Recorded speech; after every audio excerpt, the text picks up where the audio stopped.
go like this. Yeah. There is a. Okay, let's go ahead and call the meeting to order. What, Oh, sorry. Okay, cool. So we got a roll call, Marilyn? Got it. Okay, public comment? Okay, go ahead and let's approve the March board minutes. Vote approved. Second. Okay, motion is second. Okay, all in favor say aye. Aye. Any opposed? Hearing none, motion carries. And we're going to go ahead, we have that 8 o'clock for the Dawson report. He's actually ready, so we're going to jump right into that. So please.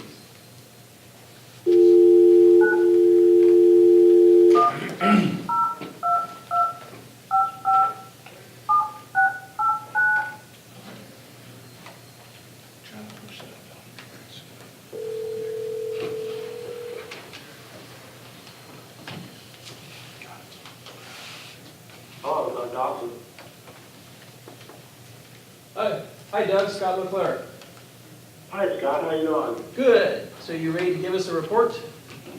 I am. Can you hear me? Yeah, I think you're good. Okay, very Why good. don't you go ahead and do what you want. Well, jump right in. Very good. Well, hello, everybody. A few of you have already heard this a couple of days ago, so I don't put those folks to sleep here. So, as you all know, you all hired me to take a look at the company. This is not the first time that I've looked or I've done this before.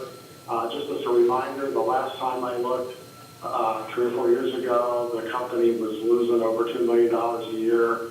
Currently, the best estimate for this year is down to about $1.1 million, and there's been changes made to the company already this year with the refinancing and stuff that dropped that another couple $100,000. And so, you know, the amount of loss is trending downward. And so what I did in this report is look to see what else could be done to try to get the company to positive. My first observation is that my last review was very much talking about a lot of operational problems. I mean, the company had all sorts of issues. At the time I reviewed, there was a series of interim general managers and just sort of all sorts of issues. And so that stuff has all been cleaned up, and most of the items that I recommended in that report have been done. They ranged from operational things that should be changed and, just a whole long list of probably 20, 25 things. And so, Don has come in and pretty much done almost everything on that list. And from what I can tell, the company is operationally pretty sound right now. But obviously, we still have a loss. And so then I started to take a look at what could be done to make the company better. The first thing we have to recognize is there's a few things that continue to be a downward push on earnings that are sort of out of the company's control, and there's really 2 of them. One is the fact that programming costs are climbing faster than what you can increase the rates. And that's not unique to you, that's what every cable company is seeing. The cable companies, not cable programmers, are just going insane with their rate increases to you. And you're really locked into not charging a whole lot more than what Charter charges, because you also have the other competitor with the satellite dishes in the market. And there's still a positive margin on cable. Just to show you how that's been impacting you, when I go back to the old study, your margins were 39% on cable, meaning that the amount you charge after subtracting out programming was a 39% margin left over. That's dropped to 22%. So that's how much of an increase that we've not been able to absorb.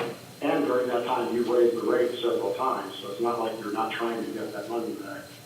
That's going to continue to hit us. And so that's just going to be there until we find some solution of the whole industry to get back out from underneath this terrible thing that we're in. The other issue is not nearly as large, and you've already lost them.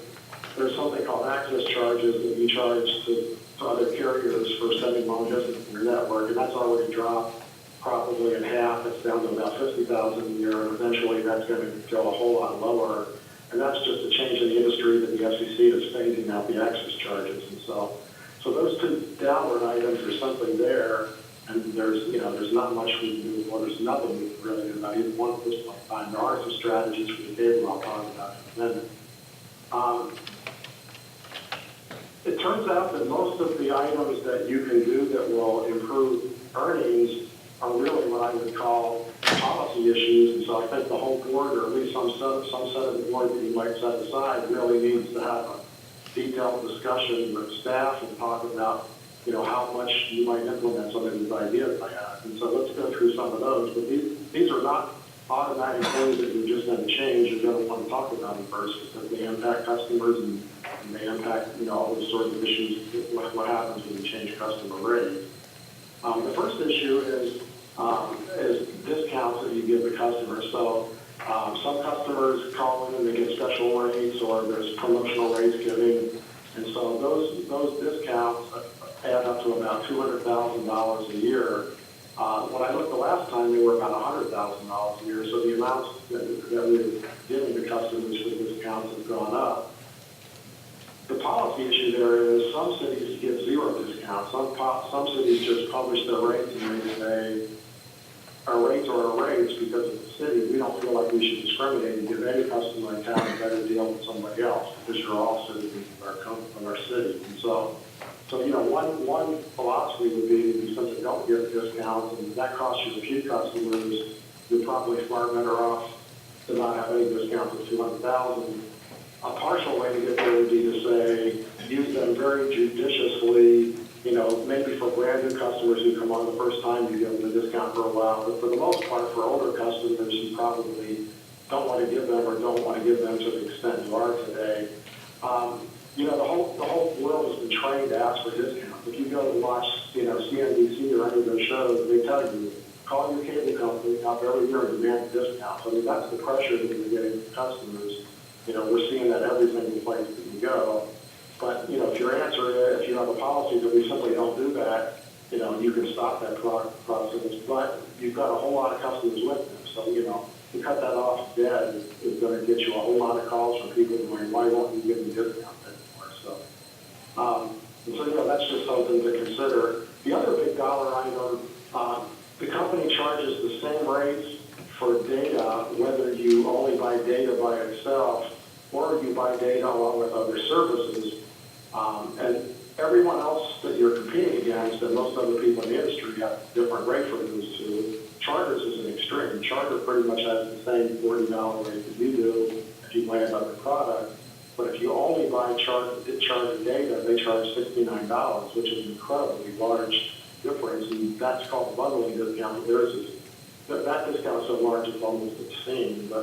And so what I've suggested in the study is that you need to start ratcheting the rates up for folks who only buy data. And that's going to do, first off, if you do that, that generates over $200,000 a year revenue, almost $250,000 if we raise the rates $10. Or those folks could keep the $40 rate by buying a product. I mean, either one of those two is a satisfactory result for the company. But it's not, it makes no sense in today's environment, and because you're losing money, to not charge more for folks who only want to buy data. Again, that's a policy issue, and you might decide that keeping that rate is more important, but, that's certainly a big dollar item that could fix a lot of your deficit. We have the same issue for businesses, but it's a much smaller pile of customers, and it's also because of that, it's a much smaller adjustment. But the company charges business customers essentially the same rates as residential customers, and almost everybody in the industry charges businesses more. So my suggestion is you take the policy and look at mentioning those up over time. I wouldn't go to your business and do a drastic rate increase, but certainly they would not be surprised to be paying more than residences.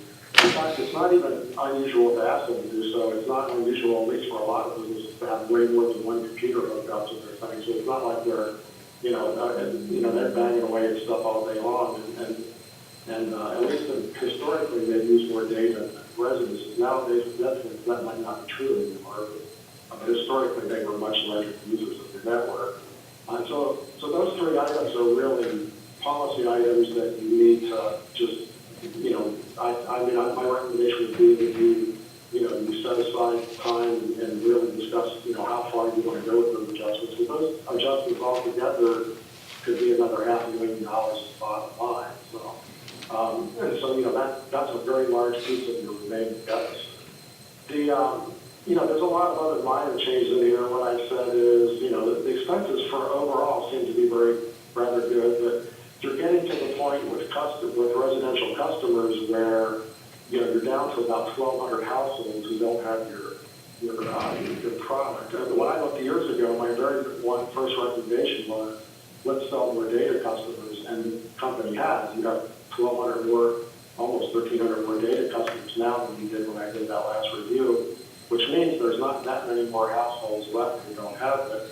And so we're down to the point now where regular marketing practices are probably not going to be very effective. I mean, if you've been doing mailers to those houses for all these years, these are the guys who never, ever bid on those offers. And so, there's probably another 400 to 600 customers in that pile of people who could be customers. So, you're almost at the point where you need to go knock on their doors one by one and see what the heck their story is.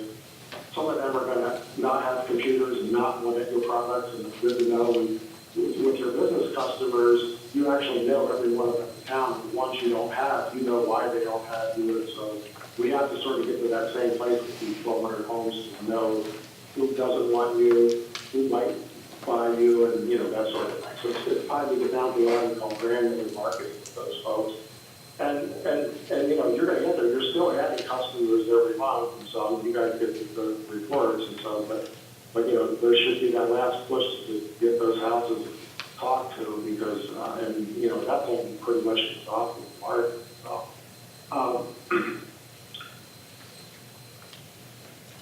So, there are some changes coming in the industry that might help the programming problem. There's something called skinny bundles, and that's where cable companies are just now starting to offer small packages of like 20 channels for say $25 or $30, something like that. And it's the stuff that people most want to watch. And so Comcast now has those. Verizon was the first one to have those. They had it at the end of the first quarter of last year. And every single one of the big ones says they're working on that. And the place where you buy your program, the cooperative, says that they're working on that. There's two things good about that. One is that may stop people who are bailing on you to not completely leave with their cable products because in the 3 years when we've added 1,200 data customers, you only added 55 cable customers. I mean, it's very clear that the college kids all in town are not buying their cable product. And so, you're losing cable customers just like every one of my clients is. And so everyone's hoping that people, rather than completely leave, buy these skinny bundles. And the second hope is that the margins on them might be more than what they're making on the bigger bundle. But way more importantly is to get you off of that treadmill so that instead of paying $50 a customer for programming, you might be paying $10. And so that sort of resets the bar and starts them all over at a much lower threshold. So the whole industry is banking on those to make a real difference. So overall revenues go down, the margins might go up or at least stay the same. And if that's all that happened, we would not be seeing such a gigantic increase every year in programming expenses. So we're keeping an eye on that, and obviously as soon as that's available, we should jump all over it. So, and we're all hoping that maybe by the end of this year, the co-op will get them somewhere. So, other than that, I mean, I've looked at some long-term changes. I mean, once you finally get to where you're sort of maxed out in the market and you're not really adding anyone new because you've pretty much got every house that there is, you sort of get into what we call stasis mode. At that point, there's maybe one or two positions that can be trimmed back, but it doesn't make any sense to look at trimming that now. But once you get to where you're simply not doing installations and actually, putting wires in and stuff, that the day may come where that would make some sense. That's fairly minor, but every dollar is a dollar. So the bad news is all these things added together is not going to get you to zero. I mean, these changes alone in this report will not get you to zero, but they're going to get you pretty far away there. I mean, that's going to, they have the potential to get you down to under 500,000, and so that that's a nice improvement. Now, there is one sort of dark cloud on the horizon with all that, in that you're still facing the fact that your old DPON equipment is massively outdated and obsolete. And the risk you have with it is that the core routers in that system could crap out and you wouldn't be able to replace them. Your system could go dark. And so, I'm sure you've heard this story several times over the years. It was in my last report, but you're one of the last handful of people that still have that technology running. And at some point fairly soon, you've got to start the process of updating it. At the very core, just buying those core routers is $750,000, and then over time, you've got to spend another couple $1 million to convert everybody over.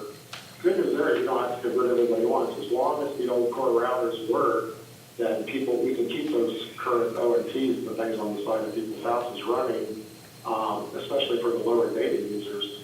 And so you would run those two systems side by side until such time as the old one finally dies, which it will. The time will come, it'll stop working.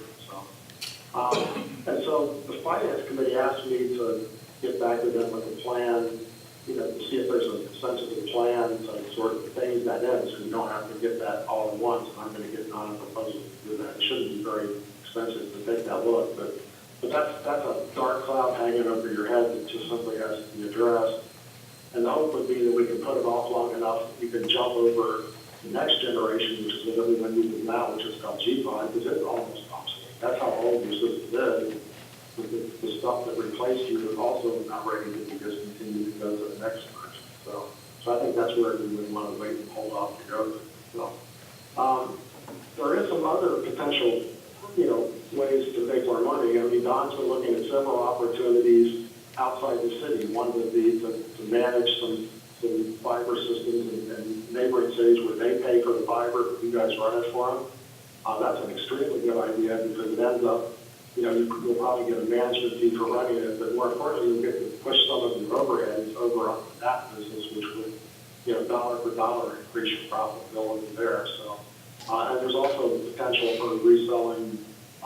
You're in a very enviable position of being one of very few cities who are in the fiber business, and so you actually have the ability to resell to other cities without an RFP and for data rates. And so Don's been talking to LS Networks, the folks where you buy your data, and I think that there's potential there for saving other cities money, and you also making some money in the process of doing that. So overall, the company is doing well. The bad news is that, I don't see any set of changes other than looking outside the company to get truly to grow. But the operational losses have dropped. They should continue to drop. I mean, there's no reason to think that over the next 2 years they won't get better. If you can add those other 400 to 600 customers on, there's some more margin there. And so, certainly you should not be at the time of looking at $1 million losses again, but we still have to figure out a way to cope with that upgraded capital. So that's the short version of the report. I apologize if the report was 30 pages long, but I just took me that long to tell you everything I wanted to get here. So any questions? Board? Yeah, I had one. This is Greg Ellis. You said the GPON is kind of at the end of its useful life also. Is there a new technology coming out right now? Yeah, there's actually 3 different versions. We'll have to see which one of them wins. So they're all being called next generation PON or 10 gig PON, and so they're all in the labs. They're all being tested in the field. Various systems actually already have some working units out there, but they're not quite ready to buy yet. We're thinking that maybe by next year they are. So, you would, at this point in time, not want to upgrade the GPON because what happens when things get obsolete is they don't stop working, but they discontinue support for them. And so it'd be really kind of a bad idea to buy a GPON system where you couldn't even call it and get any support for it. I mean, right now with your VPON, you literally buy spare units off of eBay, and we don't want to change to do the same thing again. So even if there's a heck of a lot more GPON in the world, we still would not want to do that. So yeah, that one is pretty close to the end of its life. It seems to me when this system was being put together, that same argument was being made for BPON, GPON at the time. So GPON then is about 11, 12 years old. Right, yes, it is. Yes, sure. I mean, you guys were early adopters. You were one of the first, not just municipal systems, you were one of the first people to go in the fiber business using PON technology anywhere, including commercial companies.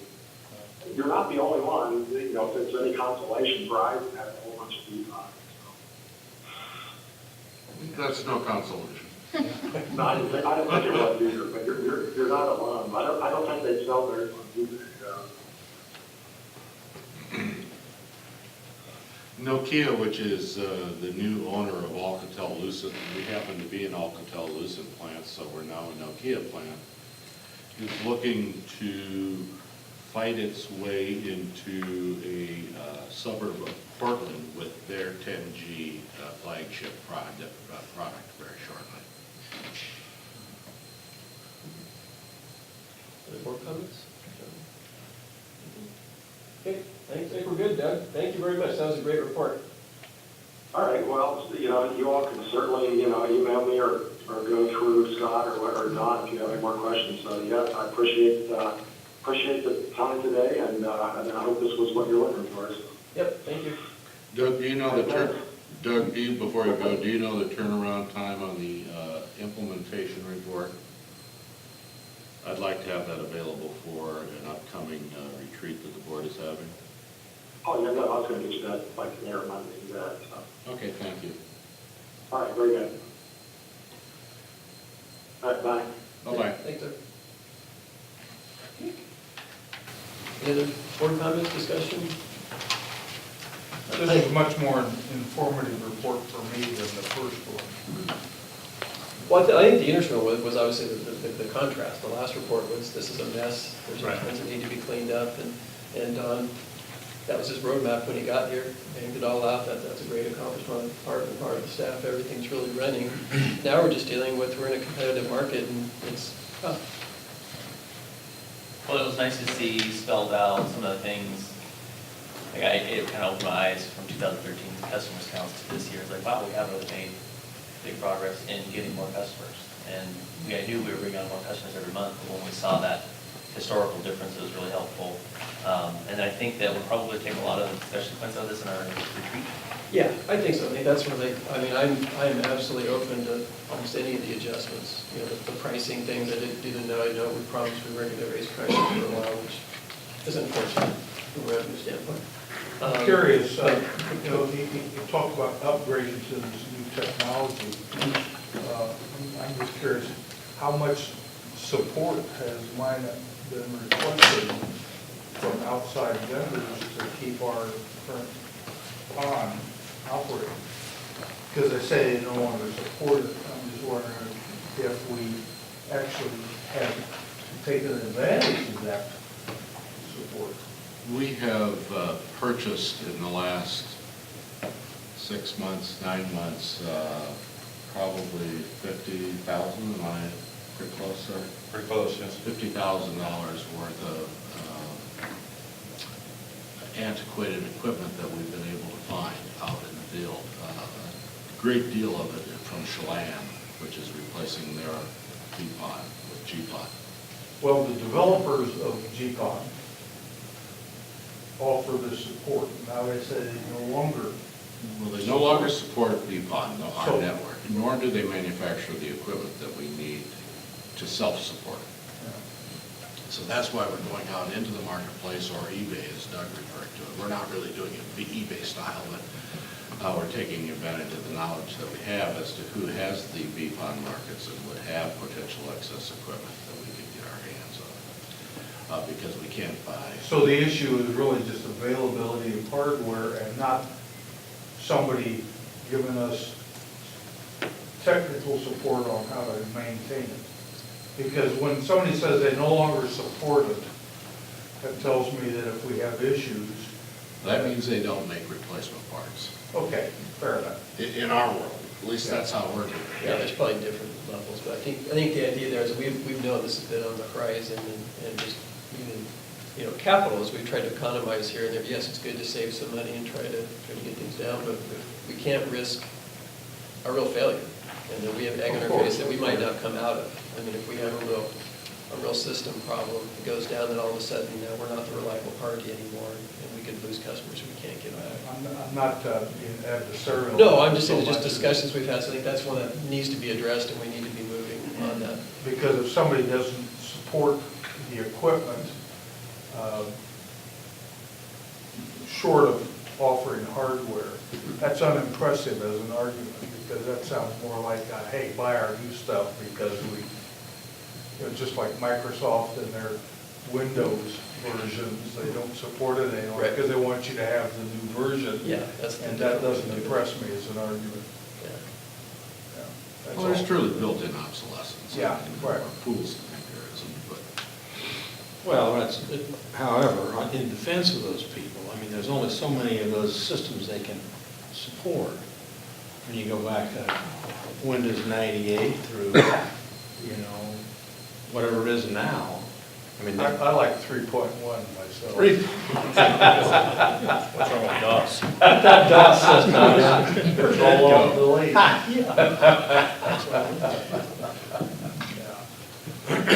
Well, I liked this report because one of the things, well, if you're going to raise prices, people say, customers, why don't you reduce expenses? And this report says that that did happen, and significantly so. So I think that is Right. really positive. Well, and then in a good case, and just letting the community know where we are with things, is all those things that we do not have control over. Right, yeah. The access fees, wham, that's gone, all the cable pressure, I think pretty much everybody sees that one, but it isn't like, we start doing a good job. I mean, we are doing a good job. There's competitive pressures, there's some downward pressures on some revenue areas, we have to move into other areas, we have to take care of our technology. So I think it's good, really good fodder there. The interesting one, like the promotion credits, that's an interesting one, because that, we might be able to kind of start unwinding that one, a little sooner, even if we think we need to hold on the prices, because we did make that promise. Because two items in there, one was the discount and the price increase was, we'd be responsible for around $500,000, I think he said. But I think, well, I don't know if it does in this market, but when this goes up in terms of price, customers would point in the middle where they beat. I don't know where that. Yeah, So so I'm I'm guessing.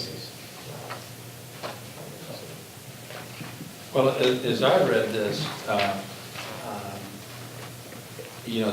what my sense is that really, this lays out some nice things for the staff and for the lesser degree the board, or maybe reverse.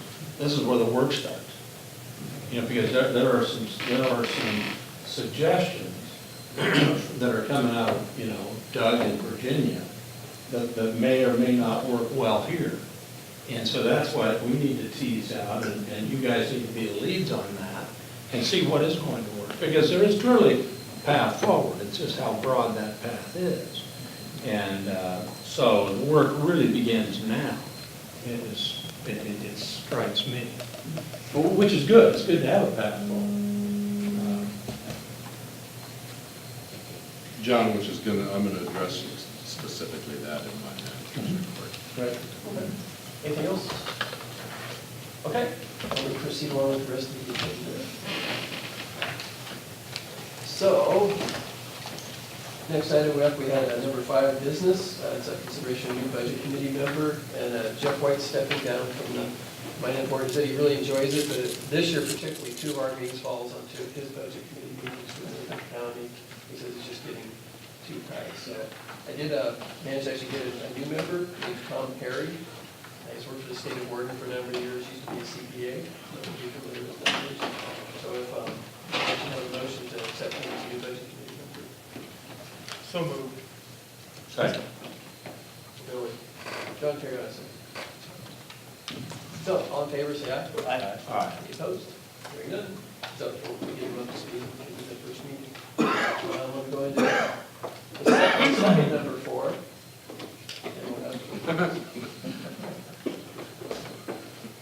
Mark must have numbered this. So it looks like the first one up is a buzz type person. You're up. Oh, I am. Wake up, Buzz. I was awake. I was awake. Whoa. Gosh, Josh, good to see you. Yeah, good to be here, man. Good to be here. Yeah, I bet. Well, good morning, everyone. You have just had the same opportunity that we had about a couple days ago to hear the report from Doug, and I think a couple things that we heard. Basically, the Finance Committee meeting was dominated by two things. The first part was the report from Doug and discussion surrounding that. And then the second part was that the management team presented us with a copy of the draft budget that you'll be seeing and the budget committee will be seeing. We scheduled a second meeting in 2 weeks, so we're going to meet twice in this month, so we have an opportunity to vet it. And we took that budget with us, and as I've seen from the emails, I think people are emailing back and forth with John and Mark to gather information from their questions. And we will then spend our next meeting, which I think is the 10th? 10th of May, focused on simply that item. And we'll be able to report back to you at the budget committee meeting as well as next month's meeting, what we roll out of that. I think the conversation from our aspect, and Ken can correct me where I'm wrong here, really centered around two things as we look at the report. Wanted to make sure that as we look at the report, I think, you go to page 30. Page 30 is, to me, one of the most important pages in the whole report, because as you read the report, I think there's great ideas. I agree with you, John, that you're hearing them from Virginia on a large scope. Florida, Virginia. East Coast. Let's put it this way, somewhere east of Ontario, Oregon. If we're somewhere east of Ontario, Oregon, that those are good suggestions, and I think what we need to do is look at, we were talking, look at staff, have staff vet for us how those apply to us, and the positive or the negative aspects of it, because every area and every proposal has those positive and negative side. I particularly look at page 30 because on page 30, as you look at it, of course, that's where he summarizes the low and the high. And I think there's a tendency, I can tell you it's my tendency, so I will tell you it's strictly my tendency, and I would assume most others. You look at the low and the high, well, you don't necessarily see the low. You tend to see the high, or you tend to lean towards the high. And I want to emphasize to us that as you look at that, there's a $600,000 potential on the right side and a significantly different on the left side. And so those are the things I think that staff needs to vet for us to bring us to where that median point is for us. I think the other thing that we talked about is that collectively through the work of the Finance Committee, through the work of staff, and through the work of the board, that it's really critical for us to figure out the operational expectations or policies, or the word policy is a word that I tend not to use because in the school environment, when you say policy, you've elevated it to something that's significantly different, and some terminology can change. I think guidelines is an appropriate thing. What are the operational guidelines? Because as you heard, and I don't know, I missed some of what Don's comments were, so I don't know if he mentioned it to you, where Doug was talking about B-pond compared to G-pond, and Don informed us we would probably more so go to the 10 gig G-pond, which would be a step above, so skip the G-pond. We have to figure out a way to not only operationally improve, but to also get us to where we can make that transfer, because otherwise we go down and we're out of business. And it particularly here, I can tell you, boy, when our internet goes down, we here sitting twiddle our thumbs, and we can't do anything anymore because everything we have, we don't have a hard copy. So I think it's critical for us to make sure that we address those issues in such a way that we address how do we get to the NG GPON, so that our system is sustainable and the company is sustainable. So good conversation. Ken, did I miss anything? Yeah, maybe a little bit, and that is the price increase scenario. Yeah. I think you gotta get the board to buy in, at least with the idea that, yeah, it's okay to look at price increases, because the board, last time I was at the meeting, said you're only gonna do it, we're never gonna have another one for a year after the last one, but I guess it's public now. So then none of that's gonna happen in the next year, I think. So, but also, how bad do you wanna go? Because a lot of you, or some of you, or maybe none of you, that's right, you're not. elected officials, but you're close to it. Okay, so you're ready to take some heat? Because that's what's gonna happen when you start bumping the prices up. But you've got a good argument for why you're doing it. So I think maybe something like that needs to come from the board for the staff to evaluate. Because otherwise, they're gonna come in with the same thing, high and low, depending on, so I just think like that. But it looked like there's some great opportunities from the price increase thing, and that's about it. And I think too, I think from my perspective, I'm probably pulling those into the operational guidelines, you know, of setting that, and I think that the staff is the one that really needs to vet those things. I thought one of the positive things that I saw out of this report was that they're still showing a little potential upside, although I thought it was really clear from Doug that that upside isn't from greater density of people. We probably maximize their capacity there, but there's some upside in how we manage that.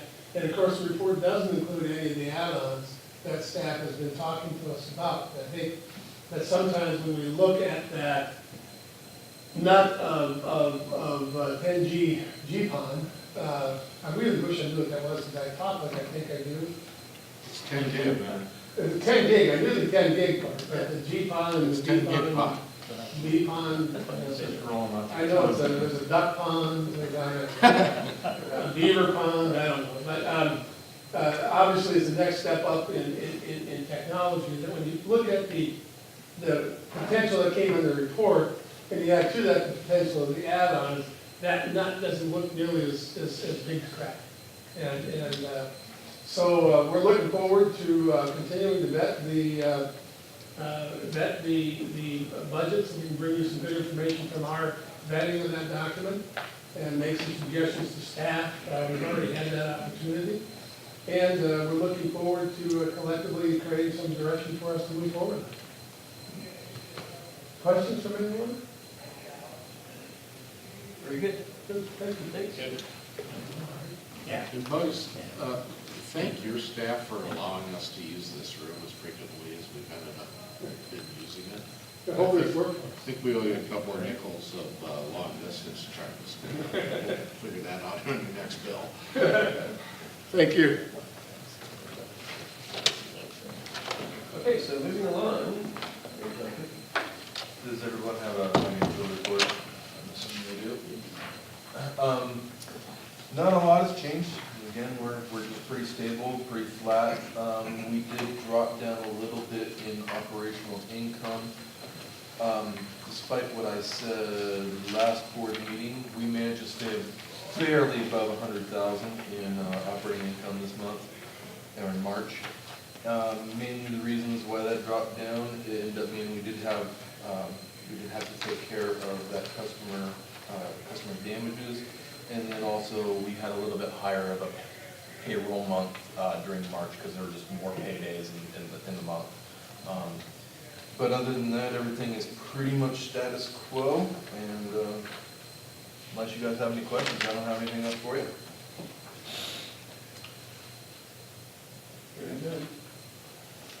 Thank you. Good. CSR, sales manager. All right, last month I touched on the dark O&T report. Dark O&Ts are places that had service before. They have an O&T. The reason I'm targeting these is because there's really not a whole lot of investment for us. If they've had our service, they want internet, they call in, we can have them on right there. As opposed to new, where we have to order conduit, O&T, things like that. During the study, I found out there's 521 dark O&Ts. I analyzed about 400 of those and determined 93 of those owed us money within the last year. So the people are probably still there or real close to being there. 63 postcards I sent out came out as vacant homes. So out of 365 postcards that were valid that I sent out, 4 customers would take advantage of that offer, which is actually pretty good if you know, that's actually really good.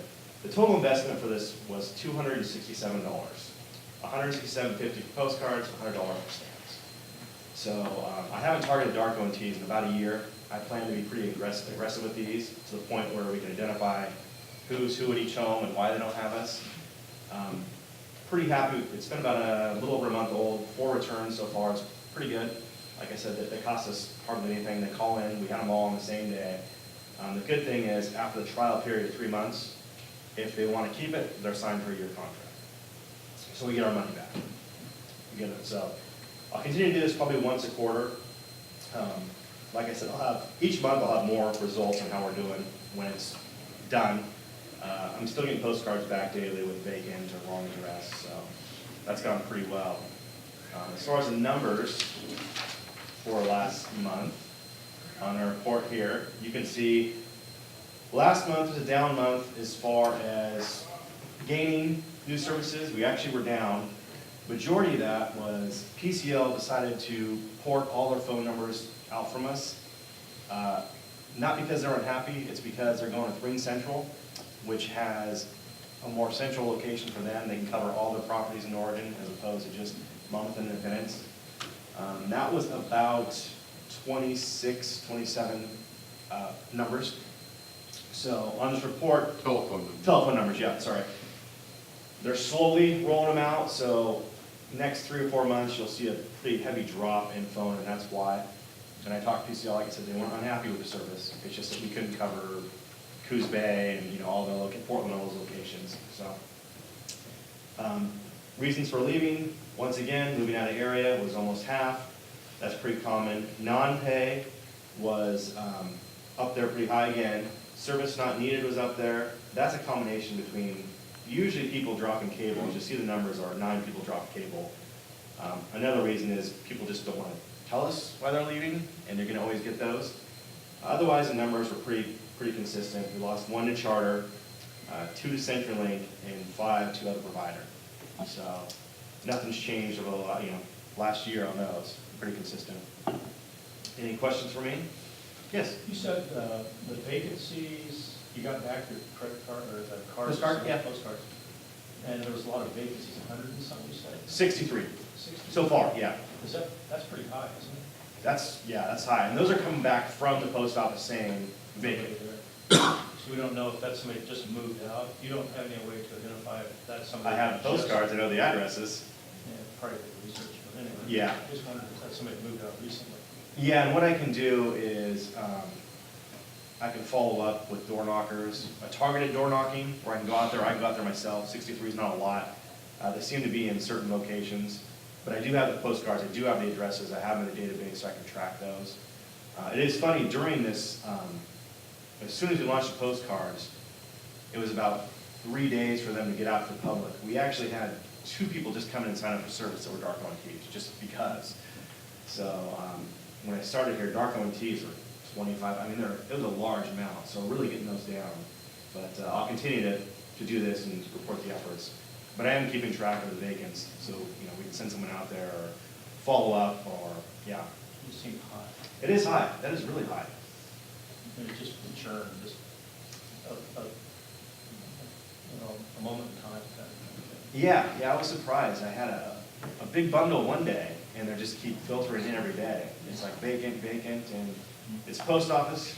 You gotta assume that, because they'll have no mail receptacle. There's different codes for them, but these were strictly vacant, said vacant. So. What do you think of Doug, whatever his name, the consultant's question relative to a task suggesting that you go out and look at all these people you don't currently have? Is that, wow, what a great idea, or is that's something I think as I remember, you guys have, over the last year, have really been putting a lot of emphasis on that? My former job was at Comcast as a community representative, where I knocked doors, worked for the departments. So I'm really familiar with it. When I came on to MINET 8 years ago, I actually had the whole Comcast crew come in and knock every door. I've done that about 2 or 3, no, maybe 4 times since then. Last time was about 2 years ago. I had a crew of 4 people who knocked doors daily, every day. The return on that was a little over, was it less than 1%, Marilyn? Less than 1%. Yeah. The more I do door knockers, the less we're getting, drastically less. I'm not opposed to it. I'd like to take a more focused, like I said, the vacants that I know, but just having people going out and knocking doors. There was one point, one of the guys is like, they're looking at me and going, I don't want it. I have someone, they knew who was out there. So, I have no plans as far as a mass door knocking for the 1,200, but, I could change my mind. It's proven to be unproductive activity since I've been here, and we truly have given it its due. And Doug Dawson and I argue on that one. He's a very strong believer, and I'm a believer in anything if it works. And this is proving, based on Jason's prior experience and the experience we've seen since, we've put a lot of effort and several thousands of dollars into this effort, and it just isn't delivering any kind of return that's worth the investment at this point. That's my opinion. It's not You got a high saying. market share. Yeah. You're not gonna get it all. So, yeah, it makes sense. And if I could add, one of the things, Doug Dawson suggested a couple of things in his report about really understanding who our customers are and who are not our customers yet. And so I'll be working on that report of creating a file with all the information I can pull about who is not our customer, and I'll be using his cards to indicate who's vacant, and then he can do a really focused marketing effort. I'd rather do that than just a mass door knocking. The vacants, I know that's vacant, there's potential for a customer there, but just knocking on doors, results haven't been much. John, Mark, I hate to put you on the spot, but can either of you give me a swag at the average net income per customer for MINET?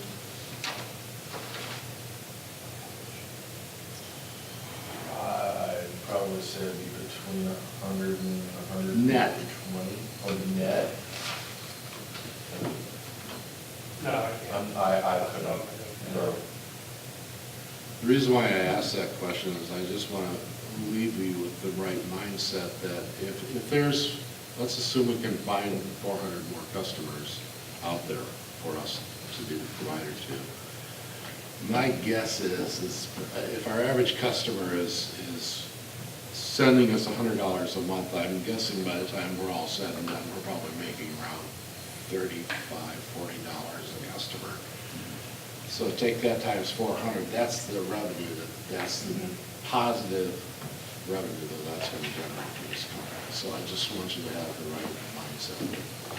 The 400 customers by themselves aren't silver bullet. Different, are you guys still keeping track of new construction with the two cities? Yes. Because like just example, there's a big apartment complex going in the state.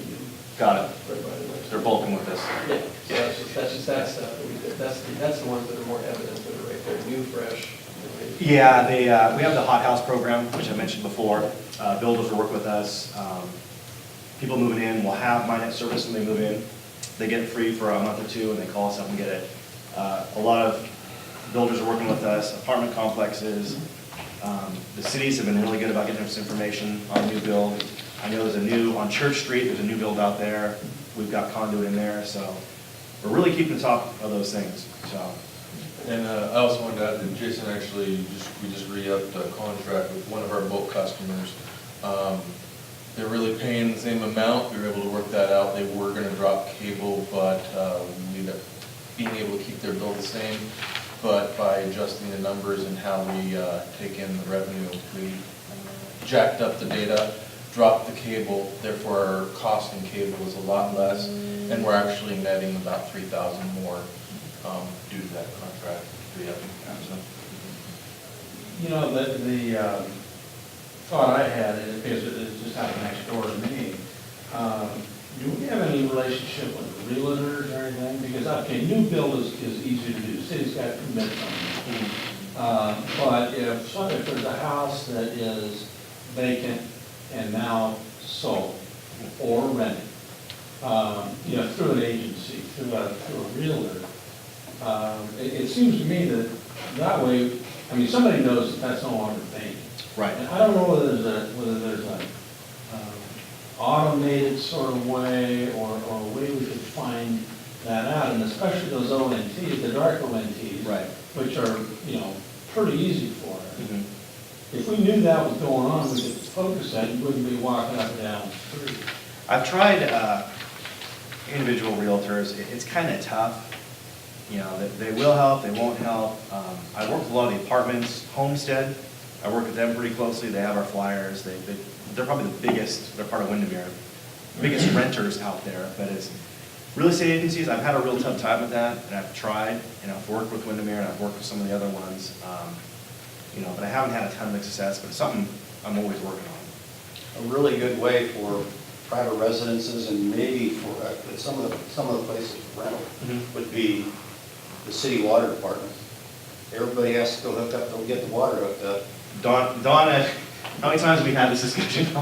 Enough. Yeah, so, yeah, and that's, over the research of the dark O&Ts, it seems to be that's where we're losing the customer. Is customer moves out, customer moves in, and we don't get them there. And that's what we're trying to do, is grab them at that point, like the vacants. But you just, you know, that works the realtors too. I just haven't cracked that nut to get exactly what Well, we need to with get. realtors, you know, I think with the mindset is what's in it for me. They're very coin operators. Yes, yes. And we don't have If they coin don't to get give. a reward, they're not interested.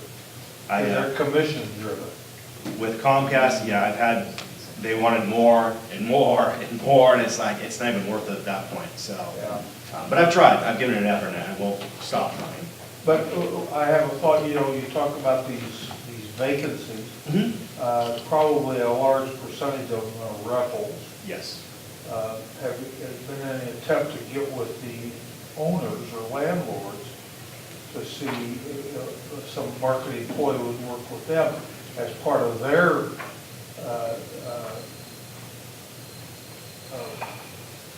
marketing, if we were to offer a couple of months free MINET along with a new tenant?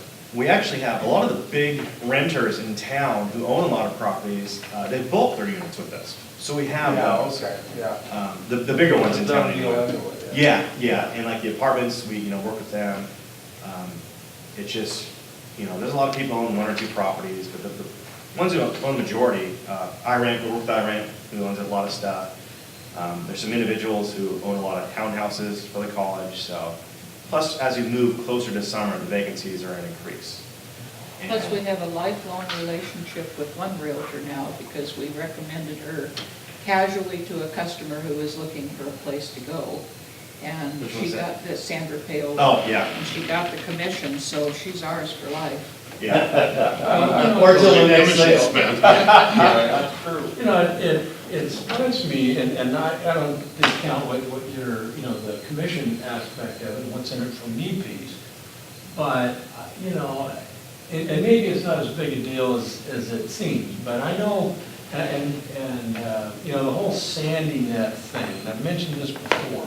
I mean, realtors up there are finding it extremely advantageous to be able to say, we have broadband to the door. I mean, you are connected to a broadband system.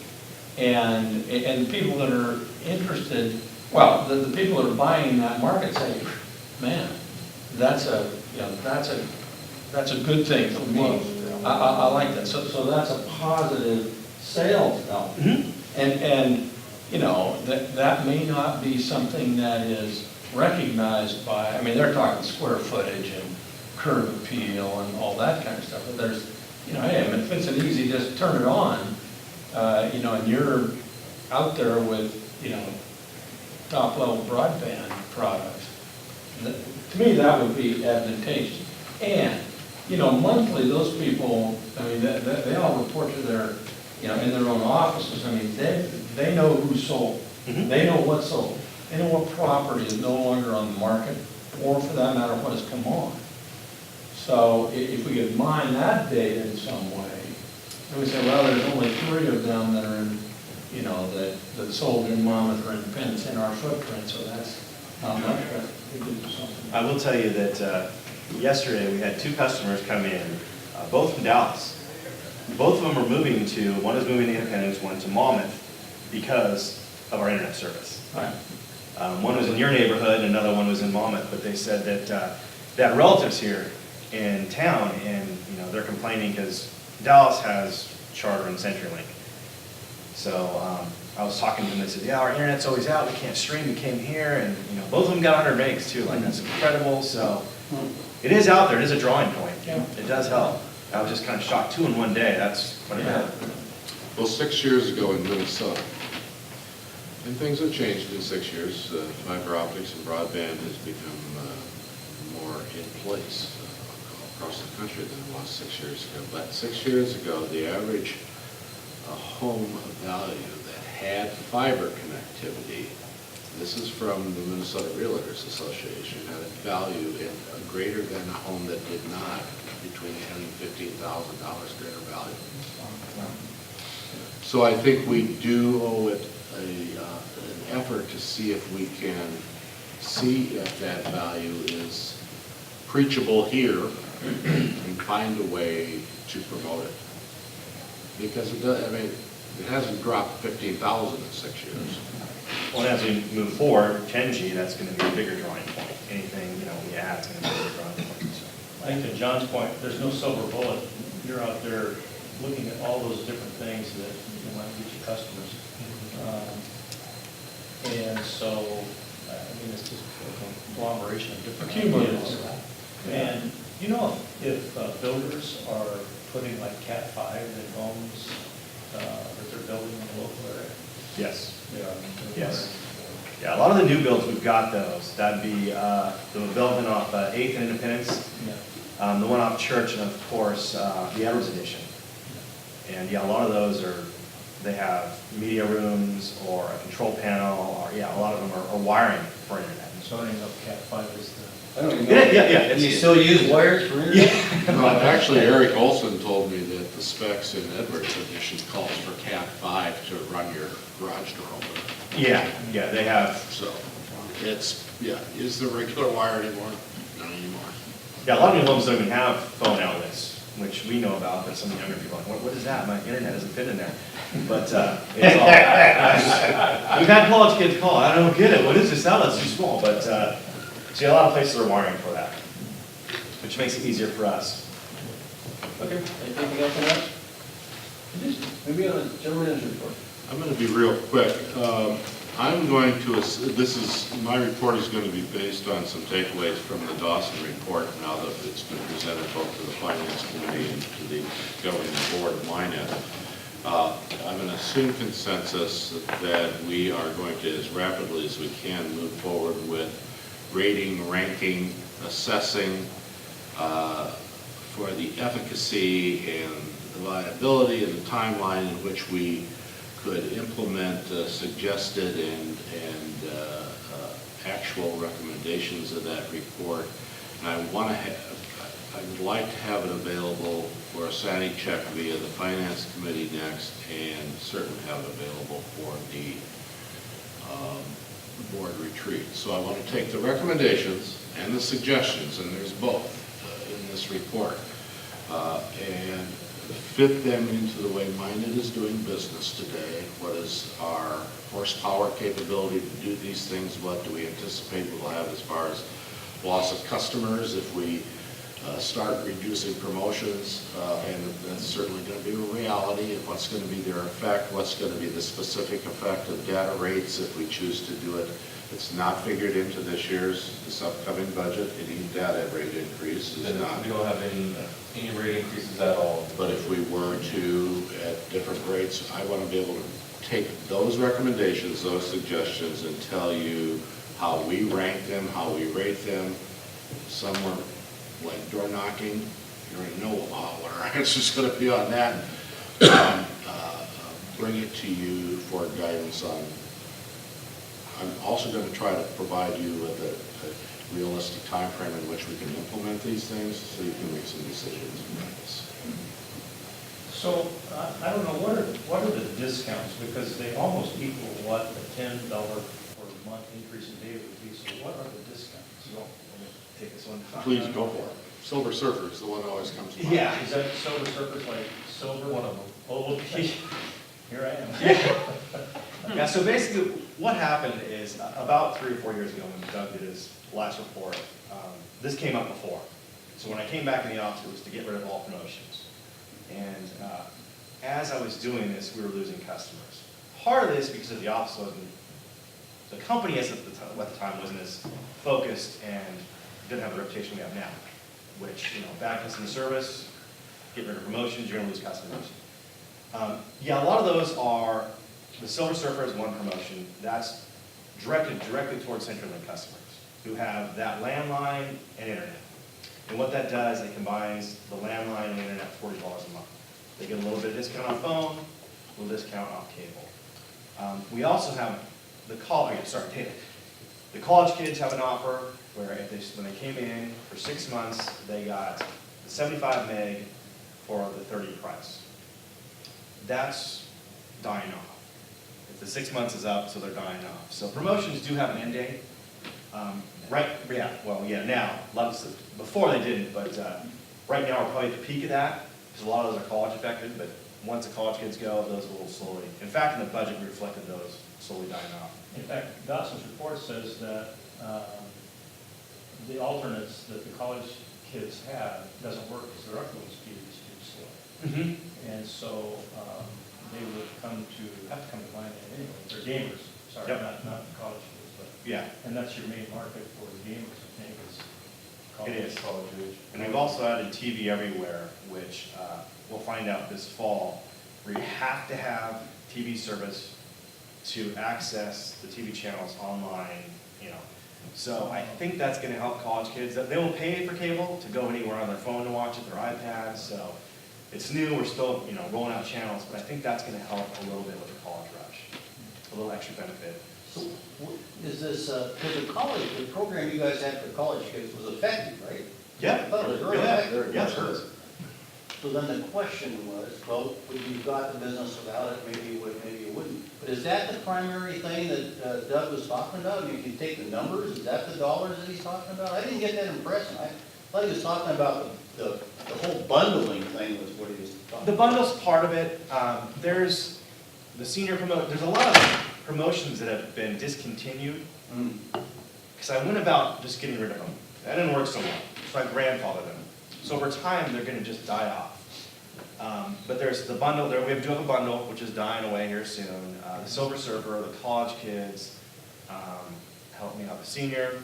We do have, I know that Doug Dawson spoke about not having a higher retail rate for customers who only have data, but in actuality we do, because I would probably say about 25% of that 200,000 would be customers with multiple services getting a discount because they have multiple services. Let me jump in here a little bit. We've got too damn many promotions. We've known that since the day I got here. I knew that when I came to work. And we have to figure out a way. Some of it is gonna go away as people age out of our system. That's a nice way of saying it. What's that mean? Die. Take dirt naps, Ken.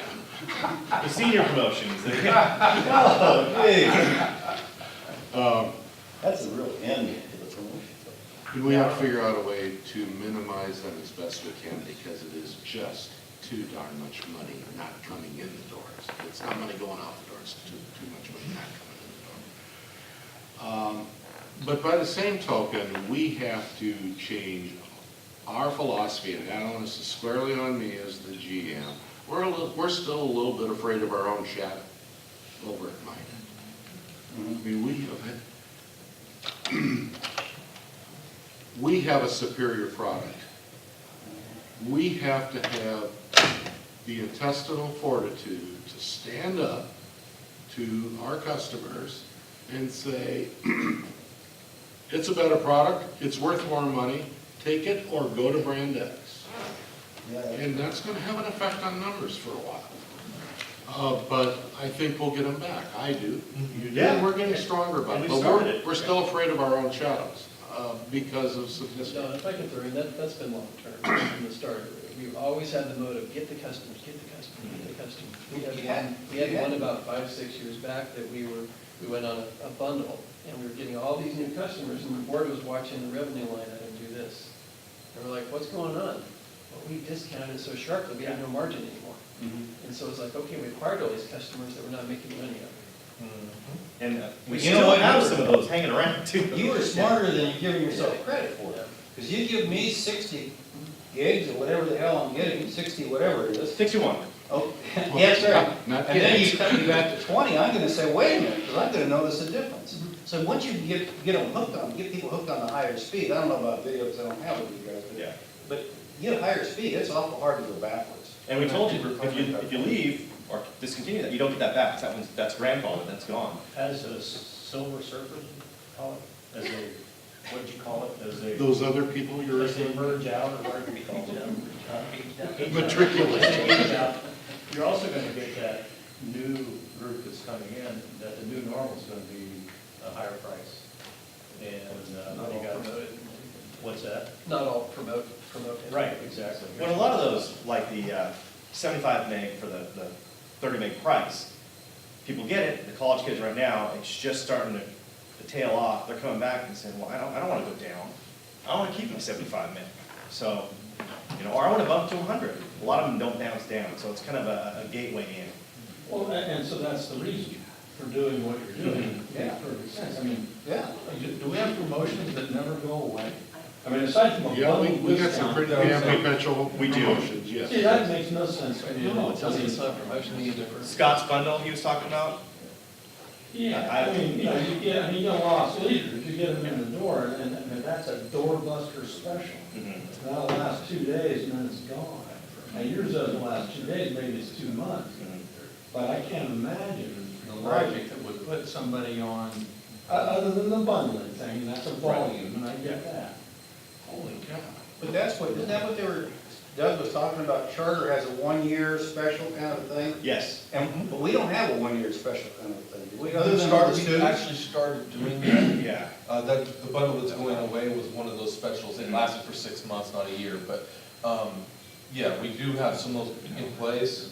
Well, a lot of what we're speaking of is a lot of the promotions that were in place even before Dawn came into the company. We're trying to pull the Band-Aid off pretty damn slow, and I think we got a strong enough product and a strong enough position in our market that we can pull it off a little, start yanking it a little bit. But you as a board, you know it's gonna cause a little havoc on our numbers until we get it. So still, that would be part of all the decision making. You know, one of the things, just here's an example of something we just implemented 45 days ago. Oh, yep, perfect point. Someone comes in here and says, I'm leaving. And we go, well, loved having you, we'll welcome you back with open arms when you come, and oh, by the way, we'll waive your connection fee when you come back. Not anymore. You come back within, 3 months. we're charging them full-blown activation fee. And we're telling them, though, if they do try to come back within 3 months, because the lion's share of the people that do leave us, I don't have the percentage, Yeah. but it's a huge percentage, it's 60–70% of those that leave us come back within 2 months. You go, gee, I made a mistake. Well, yeah, you did. Now we're gonna start charging, so. We had 3 or 4 customers not too long ago that came back. Within a week? Within a week. I mean, it was, what, they're back already? The cost of 60, what am I thinking? 61. 60 what though? Megs, yeah. All right. The cost of that to you guys, isn't any different than the cost for 100 or for okay, I'll go with a 40 or a 30. So one of the things you've got to work with is that data thing. That's what the whole nut, to me, that's the whole, Yeah. is data. The rest of the stuff, like the phone, we've seen statistics came out of that Hillsborough thing about people with hardline die quickly or something like that. That's the old school that are phasing out. They aren't doing this stuff. The Silver Surfers. Well, whatever it is, they're gonna leave anyway. Yeah. So, bite the bullet but key on data. Yeah, and I targeted those because the person with that landline also has that dial-up. And we gotta get them to the next generation. So the Silver Surfer program has worked. We've gotten those people from CenturyLink, and they're happy. But just getting those people from CenturyLink is tough. Don't be afraid to lose them. If you don't lose somebody, lose the Oh, yeah. central circle people. Yeah. Lose the data people. Anything else? Gee, no, I'm sorry, I opened that can of worms. Okay. That was a good conversation. Okay, good points, there's, okay, I'll move on to number 5, the second. For E, And we'll go right to B, because apparently it's a name. did you skip 4E on purpose? Oh, I'm sorry, I just did that. Not on purpose. Yeah, so we had looking at doing reappointments for Mike and David, and one that I talked to Marilyn Dawn about is that in our IGA, it says that we're supposed to have rotating 3-year terms, and we've just never followed that. not the end of the world, but we haven't been following. So what I was thinking we should really do is actually go ahead and set up a whole schedule, rather than just deal with Mike and David, go ahead and just set the whole board up on. And what you have to do is you treat it like you're a brand new entity, so what we'd end up with would be 2 people are 1-year term, 2 people are 2s, 2 people are 3s, and then by the time, then we just keep refreshing that as time goes by, so. Would that be a retreat activity? No, I don't think so, that's not even worded in the retreat. Okay. I think we just build the thing. and- There is a rotation already. The council liaisons are by council appointment. The citizen ones are on a 3-year rotating, and you're forever. Yeah, I think it's interesting. I actually checked this with our city attorney, had a brief discussion with Chad, he said we're still a board member, so we should be doing that. So I think we just need to build it by, we blend in what we're doing right now. Okay. But then the council ones, I know our side, it's been just because we have rotated people, just because we had a turnover on the council or something, it hasn't been conscious according to a schedule. Mhm. Okay, so you want me to set up a 3-2-1 schedule? Yeah, we'll do that. I think the easiest way would be go by kind of how we philosophically have our positions, do the city managers, council rep, citizen, and just line everything. And we just need to abide by it every year, just make that part of the, maybe when we switch over, in July, because every other year we switch the officer positions, and that's as good as time as any, just every year do that in July. So priority city managers, council reps, and then citizen members. And are we starting with the same board we have right now? Yeah, so the first would be a slate, it would be the current board, and then we could either do the 1, 2, and 3-year slots, and then at that point, then we just need a manager. Okay. I'll send you a draft. Okay, that'd be great. Yep. There's that, and I guess another note, just it's probably more of a report that needs to be on the report, is the IGA. Talk to Chad, have that moving forward, and the interesting one, that little twist on it was when we started talking about the financing ability, the different indebtedness. Chad nicely pointed out that in 2010, we revised that section to open up all levels of indebtedness, so that's actually taken care of. The flaw that we did, we didn't take that, we left it as a standalone change, did not integrate it back into the main document. And so we're going to do that now. And so what we're going to do is actually get the secretary to change, sorry, we're taking away all your power and authority. We're going to get that taken care of, the indebtedness is already there, you just take the language, and so what Chad's going to come up with is a brand new clean IGA. And then that'll get written off by the board here in both cities, then we have a good, operating document. And that's one of my little peeves of life that for a long time I was at places that would pass rules and change them and wouldn't integrate it back in, and these little trails of, you have to do bunny trails before you can find out what's going on, so we'll get that one cleaned up. My first one never got burned, is every time they did a rate resolution, they didn't integrate it back into the document, so. I called the customer, and there was a business, oh, here's what your rate's gonna be for water, and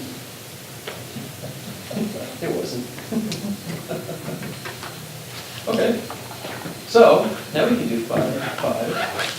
And then board retreats, I think the idea there, that was just potential topics, and it seems like that obviously flows pretty well with the Dawson report, because he's got all the fodder laid out here to talk about. Just to set a date.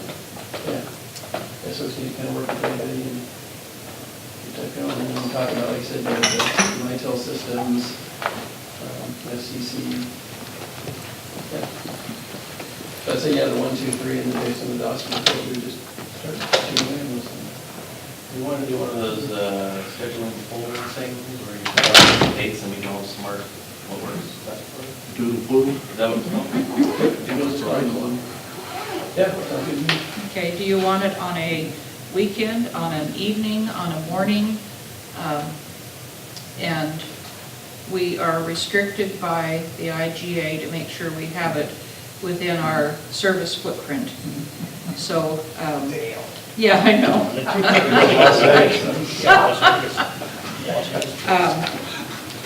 So we can go to the Sedcor office. No, well, we could. That does sort of open it up, doesn't it? I vote no. Pardon me? No reason to, so I was just throwing that out. Okay.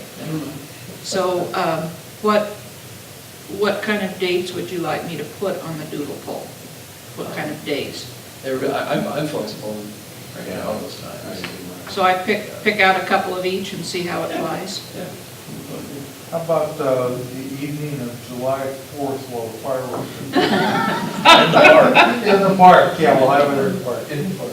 Okay with that. Right in front of the concert stage. It might be a problem though, because there could be an idea thrown out and then there'd be an explosion. We go, oh, that was Mike's head.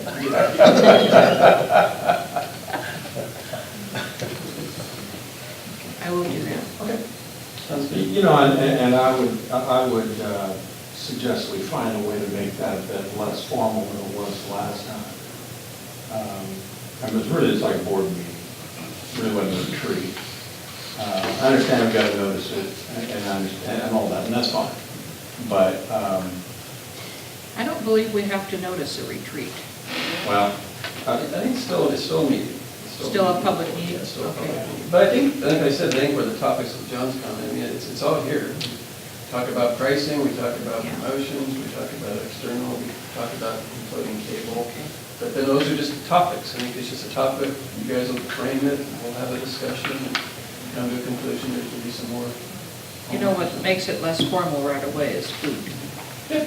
Yeah, and I think that's a nice option. I'd say, morning, we can either meet up, start a little like breakfast or lunch, if it's an evening. I wouldn't mind getting together at, 5:30, doing some food and hang through and We have a couple of restaurant options for meeting too. Do you want me to consider those? potentially. I guess the one side would be noise congestion. Well, venues like Jay's has that back room. And, They would block it off for us. Yeah, and Independence Grill has the big L table. Yeah, something that would isolate, so we don't get to the point where you're like in one of the bars where you can't hear anything. what? Well, they use my- Yeah, but just, that No, ought I'm to be serious. sort of I an know. open exchange of ideas and a friendly That's right. way to go about things. And I Oh, I think we think get more done. we have name tags. Hello, my name is Scott. A brand of scotch? That's a different level. than- Oh, I'm sorry. Really? I could bring colored hats. No icebreakers, please. No icebreakers, please. There you go. You should have a supply. Okay, so Miriam, if you can follow up, let's I will. get something going there. So, anything else there? So then we got either anything action, didn't have anything, any others? Hearing none, would anyone like to leave?